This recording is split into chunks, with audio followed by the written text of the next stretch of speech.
حضرت یاسر رضی اللہ تعالیٰ عنہ 30 شخص تھے جب ابتدائی اسلام کے، یہ پکڑے گئے حضرت یاسر رضی اللہ تعالیٰ عنہ.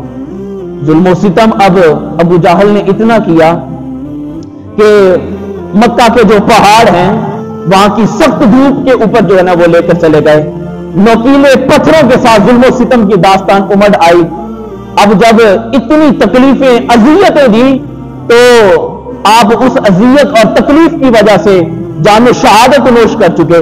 تو آپ کی جو بیوی تھی حضرت سمیہ رضی اللہ تعالی عنہا، وہ جب آپ نے اس منظر کو دیکھا تو رہ نہ سکی. آپ نے ابو جہل کو اپنی زبان کے ذریعے سے جو ہے نا وہ کچھ کلمات کہے. اب وہ کلمات ابو جہل کو پسند نہ آئے. جب پسند نہ آئے تو اس نے آرڈر دیا، کہا کہ جاؤ اور جا کر 2 اونٹ لے کر آؤ. ظلم و ستم کی داستان ہے، سنانے لگا ہوں، سنیے گا. اسلام کے اوپر چلنا بھی مشکل ہے، لیکن اگر کوئی شخص استقامت اختیار کر لیتا ہے تو اللہ تعالیٰ اس کو پکی اور سچی محمد عربی کی غلامی عطا فرما دیتا ہے. حضرت سمیہ نے جملے ان کو کہے تو 2 اونٹ جو ہے نا وہ اس نے لینے کے لیے حکم دے دیا. 2 اونٹ آئے اور جو اذیتوں کا سلسلہ چل رہا تھا اس کو بند کیا. اور سمیہ رضی اللہ تعالی عنہا سے ابو جہل کہتا ہے، کہا کہ کیا تو اب بھی اس دین کو چھوڑے گی نہیں یا پھر تجھ کو بھی جو ہے نا وہ سزائے موت سنائی جائے. تو آگے سے سمیہ رضی اللہ تعالی عنہا نے یہ جملے تاریخی جملے ہیں. تو حضرت سمیہ رضی اللہ تعالی عنہا کہنے لگی، کہا جان تو جا سکتی ہے لیکن دامن مصطفیٰ کو نہیں میں چھوڑ سکتی. جان جا سکتی ہے، دامن مصطفیٰ کو نہیں چھوڑ سکتی. جب یہ ظلم و ستم کی داستان مصطفیٰ جان احمد صلی اللہ علیہ وسلم کو پتہ چلی تو پیارے آقا صلی اللہ علیہ وسلم تشریف لائے اور آ کر فرمانے لگے، اصبروا یا آل یاسر، اے آل یاسر صبر اختیار کرنا، انما موعدکم الجنہ. فرمایا اللہ تعالیٰ نے تمہارا ٹھکانہ جو ہے وہ جنت کو بنا دیا ہے. آج کی اذیتیں برداشت کر لو. فرمایا اذیتوں کے اوپر برداشت کرنا، تم چل پڑنا، اللہ تعالیٰ تمہیں اس کے بدلے کے اندر تمہیں پھر جنت بھی عطا فرما دے گا. کہا کہ میں قربان تو ہو سکتی ہوں، جان جا سکتی ہے، لیکن دامن مصطفیٰ کبھی نہیں چھوڑ جا سکتا. تو اب اس بدبخت نے کیا کیا؟ نیزہ پکڑا ہوا تھا، ایک پاؤں ایک اونٹ سے باندھ دیا.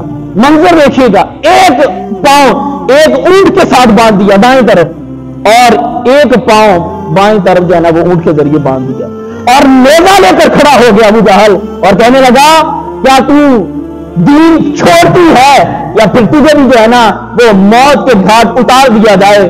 پھر وہی جملے تھے، کہا جان دے سکتی ہوں لیکن محمد عربی کی غلامی نہیں کبھی بھی چھوڑ سکتی. اب اس نے نیزہ مارا. اب نیزہ مارنے کی دیر تھی کہ 2 جسم کے وجود کے حصے ہو گئے اور ایک حصہ اس اونٹ کے پیچھے جا رہا ہے اور ایک حصہ اس اونٹ کے پیچھے جا رہا ہے. یہ داستان تھی. حضرت عمار رضی اللہ تعالیٰ عنہ ابھی چھوٹے تھے، ننھے تھے، اپنے ماں باپ کی اس ظلم و ستم کی داستان دیکھ کر رونے بھی لگے. اب جب آپ نے دیکھا کہ ظالم لوگ آپ کی طرف آ رہے ہیں اور آ کر ابو جہل پھر کہنے لگا، کہا کہ اے عمار تو دین چھوڑتا ہے یا پھر تجھے بھی تیرے ماں باپ کے ساتھ ملا دیا جائے؟ تو آپ نے مجبوراً کلمہ کفر پڑھا. پھر روتے ہوئے مصطفیٰ جان احمد صلی اللہ علیہ وسلم کے دربار پہنچتے ہیں اور رو کر عرض کرتے ہیں کہ یا رسول اللہ صلی اللہ علیہ وسلم، ان کفار مکہ نے مجبوراً مجھ سے کلمہ کفر کہلایا ہے، اب میرا کیا بنے گا؟ اب بننا کیا تھا، لیکن خدا تو دیکھ رہا تھا نا، جس کا دین ہے وہ تو دیکھ رہا ہے. اب حضرت عمار حضور کے دربار آئے، رونے لگے کہ حضور میرا کیا بنے گا؟